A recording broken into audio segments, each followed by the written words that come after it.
Hi guys, welcome back to my channel. If you didn't know, my name is Chelsea. You can follow me on Instagram, changing Chelsea 94.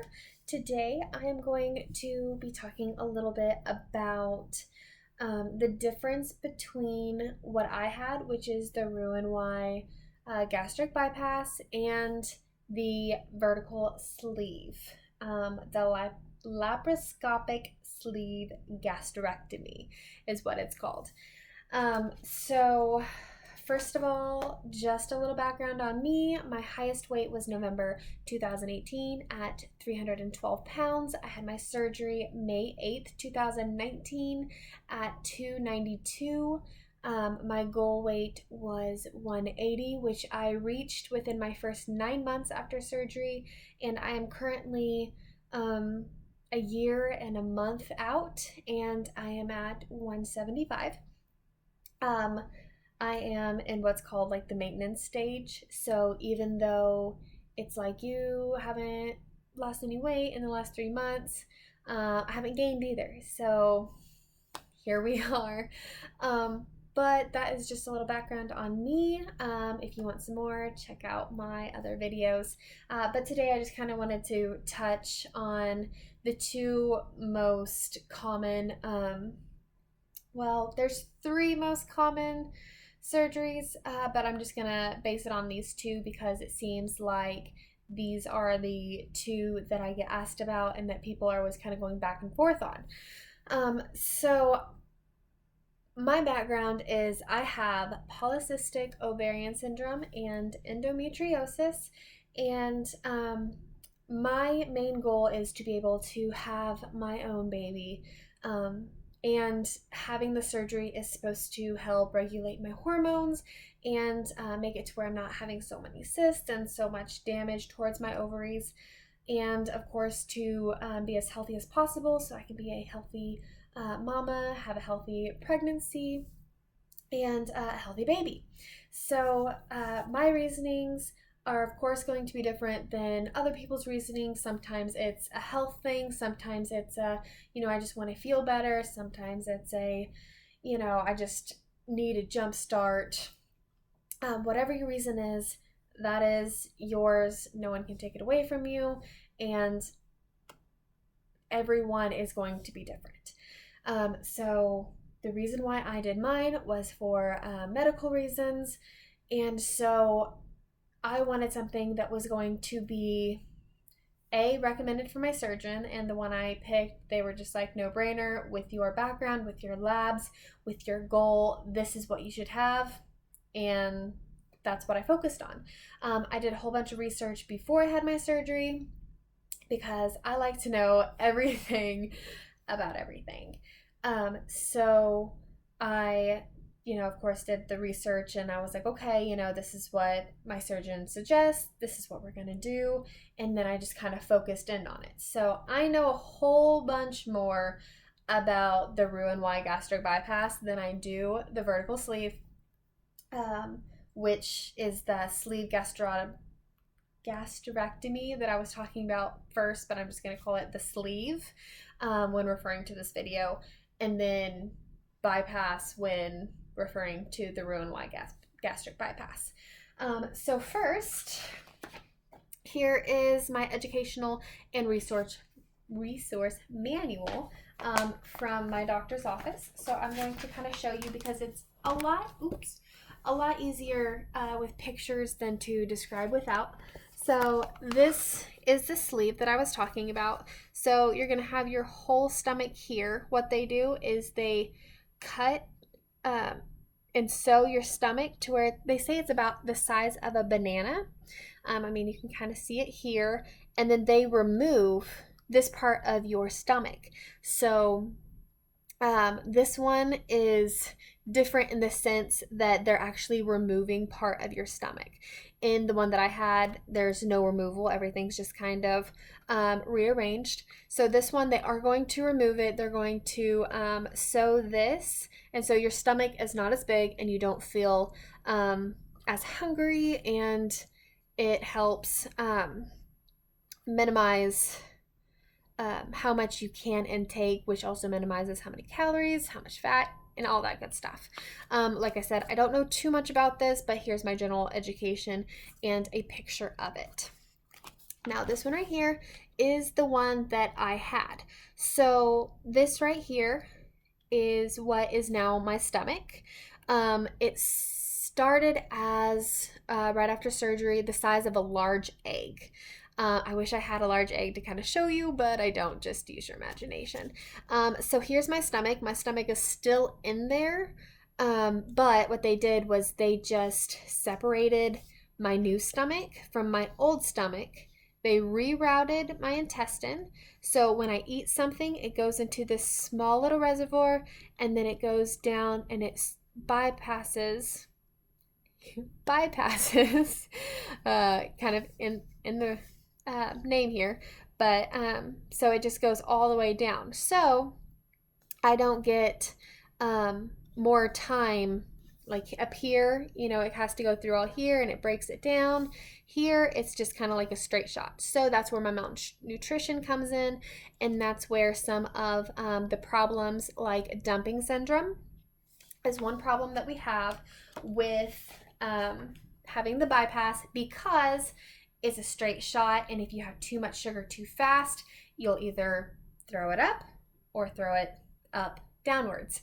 And so that's kind of pictures of explaining how different they are. So like I said, I had the bypass, so I do have the dumping syndrome. I believe I've had it once. I mean, I really don't know if that was it or if I just got sick because I ate something with too much sugar in it. But it was not fun, and so I knew, hey, I shouldn't have that again, and I haven't. So a lot of the difference is not only just how it is inside your stomach, but also how you digest things. So since my bypass, I have a smaller stomach, I can only have, I think it started like 4 ounces at a time. And so one of my meals was, a 4-ounce chicken breast.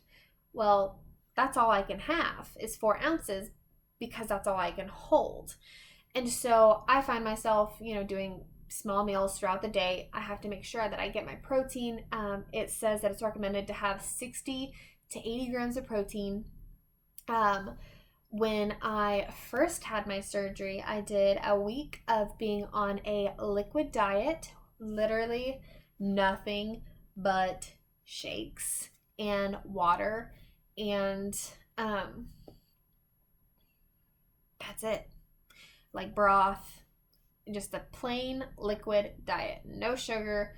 So I couldn't have like any sugary drinks. It was just water, Propel, sugar-free Gatorade, and my shakes. And then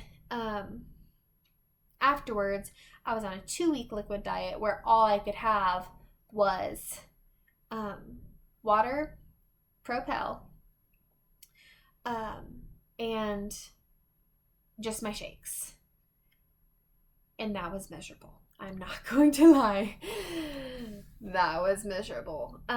Just because I stayed at my mom's house because I had to do shots because of a blood issue that I have. I had to get shots every day to make sure that I didn't have blood clots or anything. And it's very hard to be in a household where you are stuck on these shakes that you have to have literally every day, multiple times a day, because you also have to make sure that you're not getting dehydrated. Well, when your stomach is super small, you don't want to be drinking or eating anything, but you have to make sure that you are, because you don't want to end up back in the hospital for dehydration. So here I am, on my liquid diet, and everyone else still has to eat 3 times a day, and plus there was little ones around, so there was snacks, and it is very hard, but very manageable. And it's only for 2 weeks. That's what you have to keep telling yourself. It's only for 2 weeks. And then after the 2 week liquid diet, then you can go to soft foods. So I was able to have eggs. I was able to have cottage cheese, stuff that was very easy to go down, like very soft to go down, because my stomach still wasn't able to digest and break things down as well because it just had surgery. So anyway, this is I'm trying to focus and make sure that I'm not rambling. But this is just part of, the post-op. And then after the 3 months, then you can have salads. Let me tell you, my first salad was the best thing of my life. Imagine not being able to eat or drink a lot. Like, you're very restricted on what you can and can't have, and then being able to have a salad. I can't even explain how good that salad was. And of course, I could only have a couple bites because my stomach was just so small at the time. And then at 6 months, you're able to start to incorporate carbs a little bit more. You still don't want to do a lot because you lose the most amount of weight in your first year. And so also in 3 months, they start wanting you to make sure that you're getting your 30-minute exercise at least 5 times a day. And I mean, you have to do that in your first 3 months, but especially after your 3 months, they're like, okay, no excuses. You should be feeling fine. You should be back to work. You should, definitely be able to crush these goals of at least 30 minutes of cardio 5 days a week, which you will want to do because you'll have so much more energy and you'll be seeing your body changing and losing the weight. And it'll be kind of like a motivation of, okay, let's keep this ball rolling, let's keep going. And then at 6 months, you can start eating just a little bit more in the aspect of more of a variety. And I don't know how it is with the sleeve. I wish that I had more information for you guys, but all I have is what my friends have said, like on social media, of what they're able to do. And I know that they're able to have more carbs. They're able to do bread and rice. I still don't do bread or rice. I do cauliflower rice, and sometimes I'll do like a low carb tortilla, but even after like one, I'm done. So here in my little booklet, it does say for the sleeve that weight loss is generally between 60 and 70% of excess weight loss. And well, it doesn't tell me in my book how much excess weight loss that you're expected to with the gastric bypass, but I can tell you that maybe I can't tell you.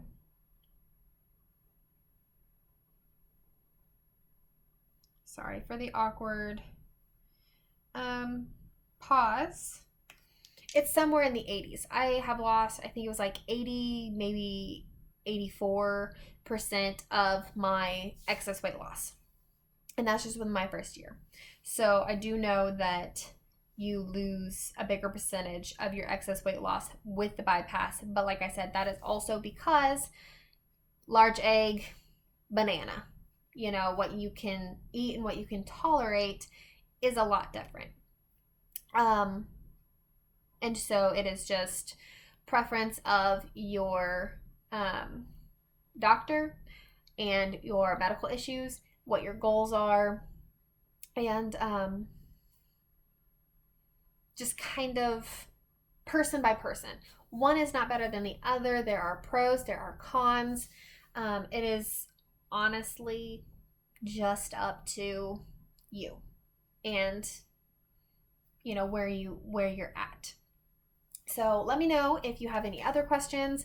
Like I said in my other video, I'm going to try to put a Q&A together where I have questions from you guys that I can go on here and answer to the best of my knowledge. And if I don't know, I will do some research. I want to make sure that if anybody does have questions, they can ask me. I'm very open. I'm not going to get hurt if you have what might seem like a rude question.